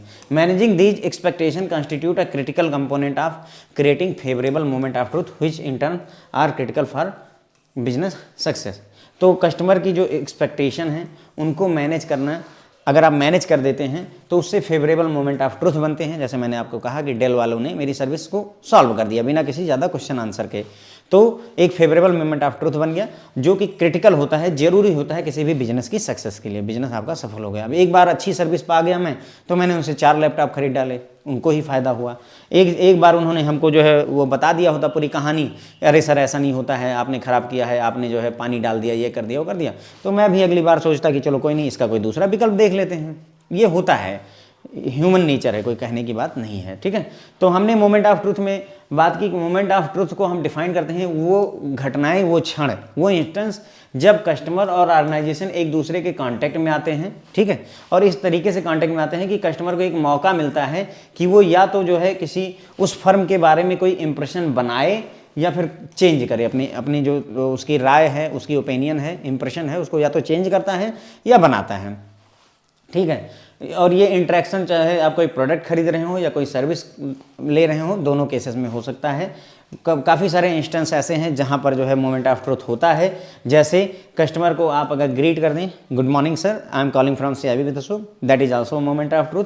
कस्टमर की क्वेरीज और कंप्लेंट को आप तेजी और इफेक्टिवली से सॉल्व कर दें, that is also moment of truth. Promoting special offer दे दें, ठीक है, डिस्काउंट ऑफर कर दें, या अपने इंटरेक्शन को क्लोज कर रहे हों, तो ये सभी चीज़ें आपके मोमेंट ऑफ ट्रूथ में आती हैं। 4 मोमेंट ऑफ ट्रूथ मैंने आपको बता दिया था, तो मैं इस पर जोर नहीं दे रहा हूँ क्योंकि मैंने एक बार आपको समझा दिया था CIB विद अशोक वाले एग्जाम्पल के साथ में। ठीक है, अब ये मोमेंट ऑफ ट्रूथ क्रिटिकल होता है क्योंकि ये जो है आपके कस्टमर के परसेप्शन को या रिएक्शन को डिसाइड करता है कि किसी ब्रांड के प्रति आपका कैसा रहेगा रवैया, उसको बताता है। मोमेंट ऑफ ट्रूथ जो है या तो रिलेशनशिप को बना सकता है या ब्रेक कर सकता है ऑर्गेनाइजेशन के साथ में। ठीक है, ध्यान रखिएगा। तो मोमेंट ऑफ ट्रूथ बहुत जरूरी होता है, यानी फर्स्ट इंप्रेशन इंपॉर्टेंट हो गया कहीं ना कहीं।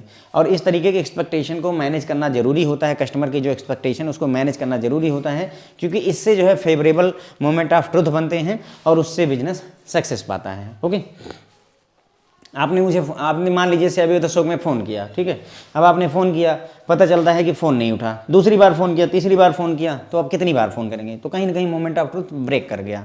उसी जगह पर आपने फ़ोन किया, फ़ोन नहीं उठा, मान लीजिए आपने रात में 9 बजे फ़ोन किया, नहीं उठा, लेकिन अगली सुबह जो है आपको 10 बजे तक, 10:30 बजे तक आपको फ़ोन पहुँच गया कि सर आपने कॉल किया था, हम उठा नहीं पाए, बताएं सर क्या हेल्प हो सकती है। तो ये एक पॉजिटिव मोमेंट ऑफ ट्रूथ में बदलेगा और ये हमारे बिजनेस को फ़ायदा करेगा। ठीक है, क्लियर हो जाती बात। फिर इसी में ही, वैसे तो बुक में इन्होंने इसी में दे रखा है, लेकिन ये चेंज है, चेंज से रिलेटेड, ये टॉपिक नहीं है उसी मोमेंट ऑफ ट्रूथ के नीचे ही अगर आप बुक में देखेंगे, लेकिन ये उससे रिलेटेड है नहीं, तो इसलिए मैंने इसको अलग किया है।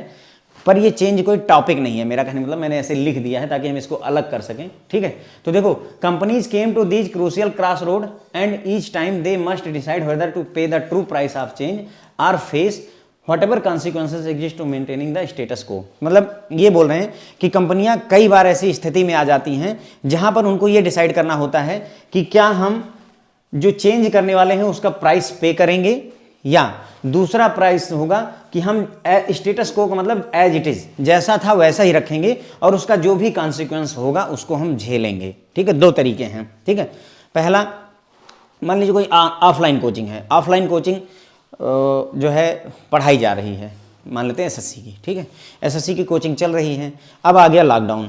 अब वो जो ऑफलाइन कोचिंग है वो इस चौराहे पर खड़ी है, उसको डिसाइड करना होगा 2 चीज़ें। पहला, एक तो ये कि क्या वो जो चेंजेस हैं उसका प्राइस पे करने के लिए तैयार है, यानी कि अब वो ऑनलाइन जाए, अपना ऐप डेवलप करवाए, तुरंत ही स्टूडियो वगैरह सेटअप करे, सारी व्यवस्था वो करे, तो या तो उस चेंज के प्राइस को पे करें, और या तो फिर दूसरा विकल्प ये होगा कि जो एज इट इज रहे, स्टेटस को हम मेंटेन करेंगे, हम ऑफलाइन थे ऑफलाइन ही रहेंगे, और जो भी उसका कॉन्सिक्वेंस होगा, जो भी उसका परिणाम होगा, वो हम झेलने के लिए तैयार हैं। 2 विकल्प उनके पास हो जाते हैं, यही बात यहाँ पर कही जा रही है। ठीक है, क्लियर हो जाती है। As change initiative move through these critical decision points there are 4 possible outcomes. अब जब चेंज इनिशिएटिव जो है आपके इन सभी क्रिटिकल पॉइंट्स से गुजरते हैं तो 4 पॉसिबिलिटीज होती हैं। 4 पॉसिबिलिटी हैं, टर्मिनेशन हो सकता है, मेल्ट डाउन हो सकता है, इंस्टॉलेशन और रियलाइजेशन होता है। इसमें फ्रेंड्स मेल्ट डाउन जो है दिसंबर 2023 में पूछा गया था, दिसंबर 2023 का क्वेश्चन, इसलिए इसको थोड़ा सा ध्यान दे रहे हैं। ठीक है, क्लियर हो जाती बात। यानी कि चेंज इनिशिएटिव, अगर आपने सोचो कि हम स्टेटस को नहीं मेंटेन करना चाहते, हम चाहते हैं कि हमारी ऑफलाइन कोचिंग हम उसको ऑनलाइन करेंगे, यानी हम तैयार हैं ट्रू प्राइस पे करने का चेंज के लिए, हमने ये डिसाइड कर लिया। अगर आपने ये डिसाइड कर लिया तो क्या होगा कि इसके 4 पॉसिबिलिटीज हैं। पहला, टर्मिनेशन, आपने मन बनाया कि हम ऑफलाइन ऑनलाइन जाएंगे, ठीक है, लेकिन पता चला कि प्रोजेक्ट शुरू हो उससे पहले ही टर्मिनेट हो गया। दूसरा, मेल्ट डाउन, आपने कुछ सामान खरीद लिया, स्टूडियो बनवा लिया, ये चीज़ें कर दी, लेकिन फिर आपने आगे नहीं बढ़ने का जो है सोचा, मेल्ट डाउन हो गया। अभी समझ लीजिए थोड़ा सा। इंस्टॉलेशन, जो चेंजेस आप करना चाहते थे उसको आप कर सके, दैट इज इंस्टॉलेशन। अब यहाँ पर भी 2 विकल्प हैं। इंस्टॉलेशन मतलब हमने पूरा स्टूडियो सेट कर लिया, सब कुछ कर लिया, लेकिन उसके बावजूद हो सकता है कि हम ऑनलाइन क्लासेस लें या ना लें। यहाँ पर भी अभी 2 विकल्प हमारे पास हैं। और रियलाइजेशन तब है जब चेंज एक्चुअली हो चुका है, जो हमने सोचा था वो हम कर चुके हैं, ऑफलाइन की जगह ऑनलाइन क्लासेस शुरू हो गई, दैट इज रियलाइजेशन। ठीक है, कितना भी कर लो वीडियो का टाइम पता नहीं, जब से मैं ये बड़ी वाली जो है स्क्रीन पर पढ़ाने लगा हूँ तब से ज़्यादा टाइम लग जाता है। क्या होता है कि वीडियो 45 मिनट तो नॉर्मली लग जाते हैं। चलो कोई नहीं, आगे बढ़ते हैं। अर्ली टर्मिनेशन क्या होता है? अर्ली टर्मिनेशन ओकेजनली क्या होता है? Approval is secured for a new initiative. देखो यहाँ बात क्या हो रही है, चेंज की हो रही है। ठीक है, तो ये थोड़ा सा दिमाग में रखो कि कोई बदलाव करना चाहते हैं। अब पॉसिबिलिटी ये है कि आप कोई नया प्रोजेक्ट भी ला रहे हों, या पॉसिबिलिटी ये है कि जो ऑर्गेनाइजेशन आपकी जैसी चल रही है उसमें कोई चेंज कर रहे हों। दोनों चीज़ें चल रही हैं। ओके, ये बात ध्यान रख करके चलना है। मतलब ये नहीं कि हर बार हम नया प्रोजेक्ट ला रहे हैं उसी प्रोजेक्ट को ही टर्मिनेट कर दिया, नहीं। हमारी ऑर्गेनाइजेशन पहले से है, हम उसमें कुछ चेंज करना चाहते थे, कोई सर्टेन चेंजेस करना चाहते थे। ठीक है, जैसे मान लो छुट्टी की पॉलिसी में चेंज करना चाहते हैं तो उसका भी टर्मिनेशन हो सकता है। ओके, तो ये बात दिमाग में रख करके चलना है। तो occasionally approval is secured for a new initiative but project never really get of the ground, यानी नो इम्प्लीमेंटेशन। थोड़ा ध्यान रखिए कि कोई इम्प्लीमेंटेशन यहाँ नहीं होता है। तो कई बार क्या होता है कि अप्रूवल तो दे दिया जाता है कि हाँ ये नया इनिशिएटिव हमें करना है। जैसे मान लीजिए जेआईबी विद सोप था, मैंने सोचा कि चलो हम जेआईबी विद सोप लॉन्च करेंगे, नया इनिशिएटिव लेकर के आएंगे। ठीक है, लेकिन वो ग्राउंड से ऊपर गया ही नहीं, बस सोचा ही था और वहीं पर ही निपट गया, अप्रूवल वगैरह हो गया, लेकिन आगे नहीं बढ़ पाया। क्यों नहीं बढ़ पाया? उसके पीछे सिलेबस चेंज होगा या कोई वजह रही है। तो कोई इंप्लीमेंटेशन की बात नहीं हो रही थी, अभी बस केवल फाइनलाइजेशन हुआ था कि हमें ये करना है, और उसकी वजह से टर्मिनेशन अगर चला गया तो वो अर्ली टर्मिनेशन कहलाता है। Agreements are reached about what is to be done and budgets are set, यानी कि हमें क्या करना है इसका एग्रीमेंट हो चुका था, यानी कि हम सभी लोग सहमत थे कि हाँ हमें ये चेंज करना है, बजट भी सेट हो गया था कि हाँ इसमें इतना खर्चा लगेगा। But before any official announcement can take place everything is discontinued, लेकिन इससे पहले कि कोई ऑफिशियल अनाउंसमेंट हो कि हाँ ये नया काम होने जा रहा है, उसके पहले ही प्रोजेक्ट को डिसकंटिन्यू कर दिया जाता है, एवरीथिंग इज डिसकंटिन्यूड। तो उसे अर्ली टर्मिनेशन कहते हैं। यानी अभी कागजों, यूँ समझ लो कि कागजों में बात हुई है और काम खत्म हो गया, तो that is early termination. Clear हो जाती बात? थोड़ा क्या है कि डिफरेंसेस बड़े ही बारीक बारीक से हैं, इसलिए ज़्यादा जोर दे करके रखना होगा आपको। Okay, this is some time the result of an obvious financial और पॉलिटिकल क्राइसिस। कई बार ये किसी न किसी या तो फाइनेंशियल प्रॉब्लम हो गई, उसकी वजह से जो है प्रोजेक्ट को अर्ली टर्मिनेट कर दिया जाता है, या फिर राजनीतिक कोई प्रॉब्लम हो गई जिसकी वजह से इसको प्रोजेक्ट को टर्मिनेट कर दिया जाता है। अदर टाइम्स, अब या तो अगर फाइनेंशियल और पॉलिटिकल रीजन नहीं है तो फिर ये क्लियर होना मुश्किल होता है कि अब्रप्टली जो है मतलब टर्मिनेशन क्यों हुआ है। It is less clear. अब कोई भी वजह हो सकती है, जो एमडी थे उनकी डेथ हो गई, नहीं हो पाया project, it is also possible, लेकिन वो क्लियरिटी नहीं होती। लेकिन ज़्यादा जो क्लियर मामला है वो ये है कि फाइनेंशियल प्रॉब्लम की वजह से या पॉलिटिकल प्रॉब्लम की वजह से प्रोजेक्ट को अर्ली टर्मिनेट कर दिया जाता है। रिगार्डलेस ऑफ दीज काज, इन क्या वजह रही उनको छोड़ दीजिए। When efforts to introduce change are blocked after being approved but before being officially launched, it clearly indicates that the organization was not ready to fulfill its aspiration। ठीक है, वजह चाहे जो भी रही हो, जब जो है किसी नए चेंज को इंट्रोड्यूस करने के लिए जो एफर्ट थे उनको ब्लॉक कर दिया जाता है। अप्रूव तो हो चुका है लेकिन ऑफिशियली अनाउंसमेंट से पहले उसको ब्लॉक अगर कर दिया जाता है तो ये बहुत ही क्लियरली बताता है कि ऑर्गेनाइजेशन जो है अपनी फुल मतलब जो एस्पिरेशन थी, जो उसकी महत्वाकांक्षा थी, उसको पूरा करने के लिए रेडी नहीं था। ठीक है, तो ये हो गया फ्रेंड जो है आपका अर्ली टर्मिनेशन। अब बात करते हैं मेल्ट डाउन की। ठीक है, मैंने बताया अर्ली टर्मिनेशन में इम्प्लीमेंटेशन नहीं, सिर्फ बातें हो गई कि हाँ ये करना है। ठीक है, मैंने बोला कि जैव विविधता शोक बनाना है, बजट और हर चीज़ सेट हो गई, लेकिन आगे बात नहीं बढ़ पाई, टर्मिनेशन हो गया। मेल्ट डाउन क्या होता है? Sometimes a project is announced and engaged but at some point during implementation, आपने कहा कि हमें आगे बढ़ना है और ये नया प्रोडक्ट लेकर आना है। ठीक है, मान लीजिए विस्लेरी वाले जूस का प्लांट लगाते हैं कि हम जूस, जैसे रियल जूस बिकता है वैसा प्लांट लेकर के आएंगे। उन्होंने सब सेट कर दिया। ठीक है, प्रोजेक्ट अनाउंस हो गया कि हाँ हम जूस लेकर आ रहे हैं, 20 रुपए का जूस बेचेंगे, काम शुरू हो गया। लेकिन इम्प्लीमेंटेशन के दौरान, अब फैक्ट्री भी लग गई, उस इम्प्लीमेंटेशन के दौरान कहीं बीच में अगर रोक दिया गया, it is discontinued with a complete withdrawal of resources and activities, और रोका गया तो पूरी तरह से सारे रिसोर्स और पैसे और एक्टिविटीज सब खत्म कर दिया गया। ऐसा नहीं कि मतलब अभी होप है, कुछ है, होप नहीं है, बंद ही कर दिया गया, तो फ्रेंड्स इसे मेल्ट डाउन कहते हैं। क्या बोलते हैं इसे? Melt down. तो अगर हम अर्ली टर्मिनेशन और मेल्ट डाउन में डिफरेंस देखें, अर्ली टर्मिनेशन में इंप्लीमेंटेशन की कोई बात ही नहीं होती, हमने प्रोजेक्ट को अनाउंस किया था, ऑफिशियली अनाउंसमेंट होने से पहले बंद कर दिया। ठीक है, सिर्फ हमने सोचा था और ऑफिशियल अनाउंसमेंट से पहले बंद कर दिया, अर्ली टर्मिनेशन हो गया। अगर हमने प्रोजेक्ट को अनाउंस कर दिया, इंप्लीमेंट भी कर दिया, बीच रास्ते में हमने उसको अगर शट डाउन मार दिया, तो दैट इज मेल्ट डाउन। ठीक है, melt down are visual failure for all to see. अब मेल्ट डाउन क्या होगा भाई? देखो, कोई फैक्ट्री लगाओगे, उसमें जैसे फैक्ट्री लगा दी आपने, है ना, बाउंड्री बनवा दी, मशीनें ला लिए, तो इसमें क्या होगा कि अगर मेल्ट डाउन होगा, बीच में काम रुक गया, तो वो सबको ये फेलियर दिखेगी। It is visible to all, दिखेगा भाई कि हाँ वो वहाँ फैक्ट्री लग रही थी, मशीनें आ गई थी, सब ट्रक वगैरह खड़े थे, लेकिन पता नहीं कैसे काम बंद हो गया अचानक से, तो वो सबको दिखेगा। And the economic and political price they incur are so costly, they are generally avoided if at all possible. और जो भाई अगर आपने कोई प्रोजेक्ट लगाना था, फैक्ट्री लगा दी, मशीनें खरीद लाए, तो उसकी वजह से आपको पैसे का बहुत नुकसान होगा। पॉलिटिकल प्राइस, हो सकता है कि आपने बड़ी फैक्ट्री लगानी हो, नेता नगरी भी उसमें इन्वॉल्व रही हो, ठीक है, तो इसकी वजह से आपको उसके प्राइस बहुत पे करने पड़ सकते हैं। भाई देखो, हो सकता है कि 400 करोड़ का आपका प्रोजेक्ट था, ठीक है, उसमें से आप 200 करोड़ रुपए खर्चा कर चुके हैं, तो 200 करोड़ रुपए का आपको नुकसान होगा अगर प्रोजेक्ट को मेल्ट डाउन करते हैं। तो इसीलिए बोल रहे हैं कि जनरली अवॉइड किया जाता है, इफ एट पॉसिबल, कोशिश ये की जाती है कि अगर संभव हो तो मेल्ट डाउन ना होने पाए, इसका पूरा प्रयास किया जाता है, क्योंकि बहुत पैसे लग चुके होते हैं। ठीक है, अब because of high visibility and vulnerability associated with the such withdrawal, high visibility और वल्नरेबिलिटी एसोसिएटेड होती है इस तरीके के विड्रॉल से, it is easy for decision makers and internal change agent to informally conspire to camouflage a meltdown as a project was completed even though it never achieve the desired result. अब देखो ये क्या कह रहे हैं कि मतलब एक प्रोजेक्ट था जो आपने पूरा लगा दिया, आपने पूरी फैक्ट्री इस्टेब्लिश कर दी, सब कुछ कर दिया और चलना शुरू हो गया, ठीक है, लेकिन उसके बावजूद भी उसमें जो आप प्रॉफिट चाहते थे, आप चाहते थे कि साल का 10% प्रॉफिट आए, लेकिन आप पता चल रहा है कि 1% प्रॉफिट भी आना मुश्किल है। ठीक है, तो ऐसे में आप क्या करते हैं, आप एक जो है कैमोफ्लेज करते हैं मेल्ट डाउन का, मतलब आप एक नाटक दिखाते हैं, आप एक तरीके का नाटक दिखाते हैं कि मतलब प्रोजेक्ट मेल्ट डाउन हो गया है, जबकि प्रोजेक्ट मेल्ट डाउन नहीं हुआ था, प्रोजेक्ट चला था, सब कुछ हो गया था, लेकिन वैसा रिजल्ट नहीं आया जैसा हम चाहते थे। इसलिए हम एक जो है नाटक भरेंगे, नाटक दिखाते हैं कि भैया हमको मेल्ट डाउन करना पड़ गया, अचानक से अब्रप्टली इसको रोकना पड़ गया है इम्प्लीमेंटेशन फेज में। ठीक है, तो कई बार ये चीज़ें भी की जाती हैं, that is melt down. Installation क्या होता है, किसी चीज़ को कर लेना, ठीक है, कोई प्रोजेक्ट है उसको कर दिया, तो दैट इज इंस्टॉलेशन का पार्ट होगा। When change projects are first introduce into work setting they are deployed, that is announce setup or in some ways inaugurated.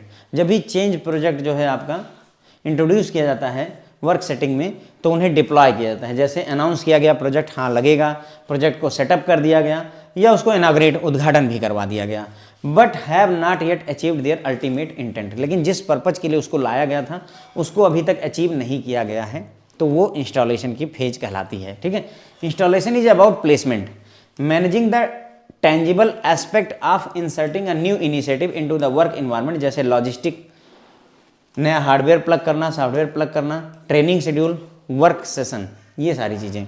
मतलब कहने का कि इंस्टॉलेशन क्या है, प्लेसमेंट के बारे में होता है। हमने सोचा कि हम कोई प्रोजेक्ट लेकर आएंगे तो उस प्रोजेक्ट के इन्वायरमेंट में हमने लॉजिस्टिक की पूरी व्यवस्था कर दी, नए हार्डवेयर और सॉफ्टवेयर ला लिए, ठीक है, या फिर जो है ट्रेनिंग शेड्यूल करवा ली, या वर्क सेशन वगैरह रख लिया। ये सारी चीज़ें हम कर रहे हैं। कुल मिला के यूँ समझ लो कि अब आपकी फैक्ट्री लग गई है, प्रोडक्शन शुरू हो गया है, ठीक है, शुरू हो गया है, ठीक है। वहाँ उस स्टेज को इंस्टॉलेशन की स्टेज कहते हैं। Okay, actually installation is an essential part of overall implementation process but it is two edge sword. Installation जो होती है वो ओवरऑल इम्प्लीमेंटेशन प्रोसेस का इसेंशियल पार्ट होती है, लेकिन ये दो धारी तलवार होती है। It is two edge sword, दो धारी तलवार होती है। मतलब इंस्टॉलेशन तो कर दिया, फैक्ट्री लगा दी, अब प्रोडक्शन करेंगे नहीं करेंगे वो डिसीजन अभी भी बचा रहता है। With it comes the potential for either furthering the primary purpose of intended change or preventing it from ever truly taking form. मतलब यहाँ से अब हमारे पास दो चांसेज हैं, या तो हमारा जो प्राइमरी पर्पज इंटेंडेड था चेंज की वजह से उसको हम पूरा करें, यानी कि हमने जो प्रोजेक्ट लाया था उसको हम इम्प्लीमेंट करें, या फिर इसको रोक दें कि ये जो है कभी फॉर्म ले सके, यानी वो फैक्ट्री आगे बढ़ भी सके, ठीक है। तो पहले अर्ली टर्मिनेशन हो सकता है, फिर इम्प्लीमेंटेशन में बीच में रोक दिया तो आपका मेल्ट डाउन हो सकता है। अगर इम्प्लीमेंट हो गया और उसके बावजूद भी आप डिसाइड करते हो कि अब आगे फैक्ट्री चलानी है या नहीं चलानी है, तो आप इंस्टॉलेशन फेज में फंसे हुए हो, ठीक है। रियलाइजेशन क्या होता है, एक स्टेप और आगे बढ़ जाते हैं। अब जो चेंजेज हुए हैं उसको सभी रियलाइज कर रहे हैं कि हाँ ये हमारे लिए ज़रूरी था। Realisation takes place when the key purpose of an initiative, for example confirm cost saving, measurable increase in customer loyalty and documented productivity gain is actually achieved. तो रियलाइजेशन भैया तब होता है जब की पर्पज जो है इनिशिएटिव का पूरा हो जाता है, की पर्पज इनिशिएटिव का एक्चुअली अचीव हो जाता है। हमने जो चेंज किया था, हमने जो फैक्ट्री लगाई थी, जिस पर्पज के लिए लगाई थी, अगर हम वो पूरा कर पाते हैं तो उसे रियलाइजेशन बोलते हैं। जैसे कास्ट सेविंग हम करना चाहते थे, कर पा रहे हैं। हम चाहते थे कि कस्टमर की लॉयल्टी बढ़े, हम वो कर पा रहे हैं।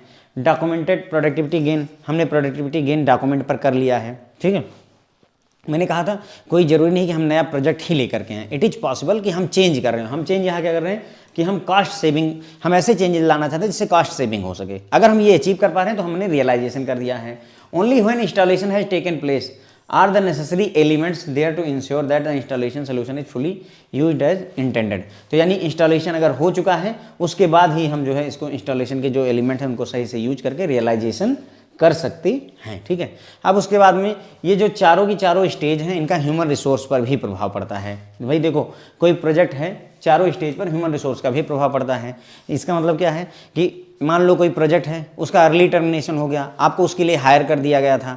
आप मान लो या आपने 100 एम्प्लॉय निकाले, जिस प्रोजेक्ट में लगाए उसका मेल्ट डाउन हो गया, तो क्या होगा। अगर कोई प्रोजेक्ट लिया उसमें 100 एम्प्लॉय लिए, अपने उनमें उसी कंपनी 100 एम्प्लॉय लिए और उनको जो है रखा और पता चला इंस्टॉलेशन फेज में फंस गया, तो उस केस में क्या होता है वही बता रहे हैं, ठीक है। तो चारों स्टेजेस का प्रभाव ह्यूमन रिसोर्स पर भी पड़ता है। Frustration and even abrupt withdrawal by way of resignation happen when projects are killed or terminated early for no apparent reason.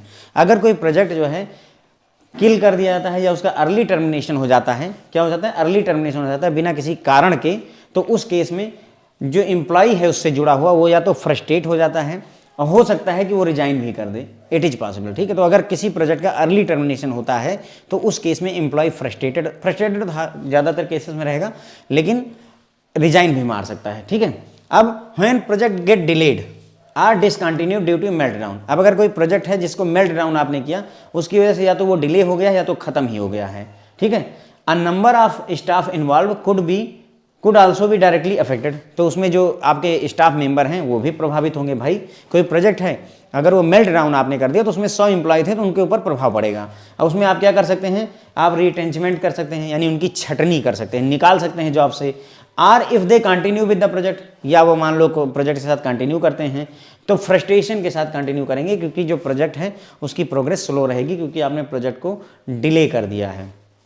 यानी मेल्ट डाउन में इट इज़ पॉसिबल कि जो है हम डिले भी कर सकते हैं, डिसकंटिन्यू भी कर सकते हैं, ठीक है। उसके बाद में बात होती है किसकी, इंस्टॉलेशन की। इंस्टॉलेशन हैप्पी फेज है, यहाँ पर एम्प्लॉय फ्रस्ट्रेट नहीं होगा, क्योंकि आप फाइनल स्टेज के पास हैं। Installation is a happy phase as at least the first sign of accomplishment as visual. Achievement का पहला जो निशान है वो अब आपको दिखने लगा इंस्टॉलेशन फेज में, क्योंकि हमने पूरा फैक्ट्री पूरी सेटअप कर दी और प्रोडक्शन एकदम शुरू ही होने वाला है। And people involve find a meaning to their role and effort. अब इसमें जो लोग हैं, जो एम्प्लॉई हैं, उनको अपना रोल मिलता है, उनको अपने एफर्ट की वैल्यू मिलती है कि हाँ ठीक है मैं अच्छा कर पाऊंगा, ठीक है। लास्ट स्टेज रियलाइजेशन की होती है, result in meaningful role clarity for all those involve as also possible reward by way of increased benefit once the project starts bringing the projected revenue.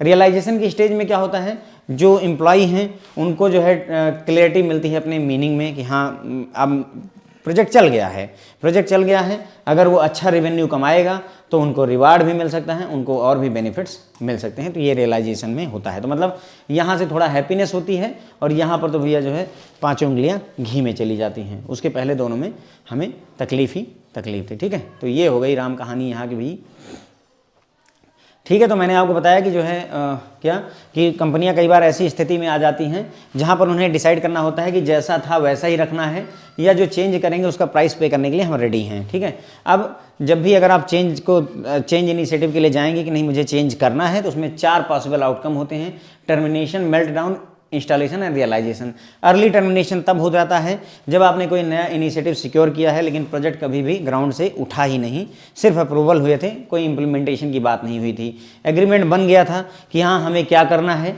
ठीक है, बजट सेट हो गया था लेकिन official announcement हो उससे पहले ही प्रोजेक्ट को डिसकंटिन्यू कर दिया गया, तो ये आपका टर्मिनेशन कहलाता है। कई बार फाइनेंशियल वजहों से या पॉलिटिकल क्राइसिस की वजह से इसको टर्मिनेट कर दिया जाता है और कई बार रीजन क्लियर नहीं होते हैं, चाहे वजह जो भी हो, लेकिन जो अगर एफर्ट आपके ब्लॉक कर दिए गए हैं उसको ऑफिशियली लॉन्च से पहले, तो इससे पता चलता है कि जो ऑर्गेनाइजेशन है वो अपनी एस्पिरेशन को फुलफिल नहीं करना चाहती है। मेल्ट डाउन होता है, कई बार प्रोजेक्ट अनाउंस हो जाता है और शुरू भी हो जाता है, इंगेज हो जाता है, लेकिन बीच में ही इम्प्लीमेंटेशन के बीच में ही ड्यूरिंग इम्प्लीमेंटेशन इसे डिसकंटिन्यू कर दिया जाता है और सारे के सारे रिसोर्सेज, पैसे, एम्प्लॉई, एक्टिविटी सब बंद करवा दी जाती है। तो मेल्ट डाउन सबको दिखता रहता है कि हाँ ये फेलियर दिख रहा है और इसके इकोनॉमिक और पॉलिटिकल प्राइस इतना ज़्यादा कॉस्टली ये पड़ता है कि हम जो है पसंद नहीं करते कि इसे मेल्ट डाउन होने नहीं देना चाहते, क्योंकि हमारे पैसे बहुत खर्च हो चुके थे, इसलिए मेल्ट डाउन को अवॉइड किया जाता है, ठीक है। कई बार कोई प्रोजेक्ट होता है जो कंप्लीट हो जाता है लेकिन वो अपने डिजायर्ड गोल को या रिजल्ट को नहीं दे पाता है, तो उस केस में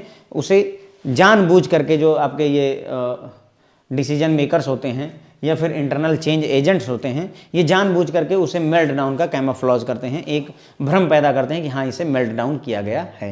इंस्टॉलेशन वो स्थिति होती है जब आप प्रोजेक्ट को इम्प्लीमेंट कर चुके हैं, अब बस केवल ये डिसीजन रह गया है कि प्रोजेक्ट मतलब प्रोडक्शन करना है या नहीं करना है, बस ये हो जाता है, ठीक है। तो अर्ली टर्मिनेशन, प्रोजेक्ट सिर्फ कागजों में रहा, इम्प्लीमेंटेशन की कोई बात नहीं हुई। मेल्ट डाउन में आपका ये डिसाइड हुआ कि हम इम्प्लीमेंट करेंगे लेकिन इम्प्लीमेंटेशन के बीच में ही बर्बादी आ गई, मेल्ट डाउन हो गया। अब इसमें इम्प्लीमेंटेशन हो चुका है, अब प्रोडक्शन करना है या नहीं करना है उस पर आते हैं, तो वो इंस्टॉलेशन कहलाता है, ठीक है। तो कई बार जो है जो चेंज प्रोजेक्ट होते हैं वो इंट्रोड्यूस होते हैं और उसके बाद उनको डिप्लॉय कर दिया जाता है, ठीक है। डिप्लॉय करने के बाद में वो अपने जो है अभी तक अपने अल्टीमेट इंटेंट या टारगेट रिजल्ट को अचीव नहीं कर पाए लेकिन सेटअप हो चुका है, ठीक है। तो इंस्टॉलेशन प्लेसमेंट के बारे में होता है, ठीक है। जैसे आप जो है नए इनिशिएटिव अपने वर्क प्लेस पर लाना चाहते हैं, कोई नई लॉजिस्टिक की स्कीम लाना चाहते हैं, नए तरीके के हार्डवेयर सॉफ्टवेयर यूज करना चाहते हैं, नई ट्रेनिंग देना चाहते हैं, तो ये सारी चीज़ें आपके इंस्टॉलेशन में आ जाती हैं। इंस्टॉलेशन जो है आपके इम्प्लीमेंटेशन प्रोसेस का इसेंशियल पार्ट होता है, लेकिन ये 2 धारी तलवार होता है। 2 धारी तलवार क्योंकि इसमें 2 चांसेज हैं, आपको जो आपने मतलब चेंजेस किए हैं उनको आपको आगे फर्दर बढ़ाना है, उन चेंजेस को जो इंटरनेट चेंज हैं, और या फिर आपको रोक देना है कि अभी आगे कुछ होगा ही नहीं। रियलाइजेशन वो प्लेस होता है जहाँ पर जो है जो इनिशिएटिव था वो पूरा हो जाता है, जो भी हमारे उद्देश्य थे उनको हम एक्चुअली अचीव कर पाते हैं। जैसे अगर हम कॉस्ट सेविंग करना चाहते थे तो हम कॉस्ट सेविंग कर पा रहे हैं, अगर हम कस्टमर की लॉयल्टी बढ़ाना चाहते थे हम लॉयल्टी बढ़ा पा रहे हैं, तो वो सारी चीज़ें रियलाइजेशन में आ जाती हैं। अब ये सारे चारों की चारों स्टेजेस का ह्यूमन रिसोर्स पर भी प्रभाव पड़ता है। अगर प्रोजेक्ट अर्ली टर्मिनेशन होता है तो जो एम्प्लॉय है वो फ्रस्ट्रेटेड हो जाता है और हो सकता है कि वो रिजाइन भी मार दे।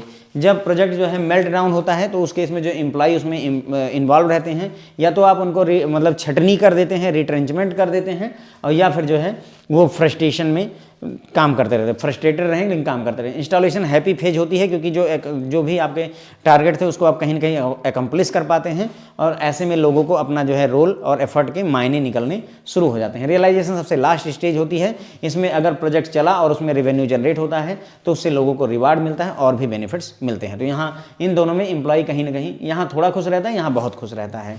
यहाँ फ्रस्ट्रेशन, ठीक है, यहाँ खुद रिजाइन करके भाग जाएगा अर्ली टर्मिनेशन में। मेल्ट डाउन में आपको हो सकता है आपको जो है मतलब छटनी करनी पड़ जाए क्योंकि प्रोजेक्ट जो है कहीं ना कहीं इम्प्लीमेंटेशन स्टेज में पहुंच चुका था। ठीक है फ्रेंड, तो बस यहीं पर ही कहानी खत्म हुई है हमारी ये पूरी। उम्मीद है कि मैंने आपको ये अच्छे से समझाया हुआ है।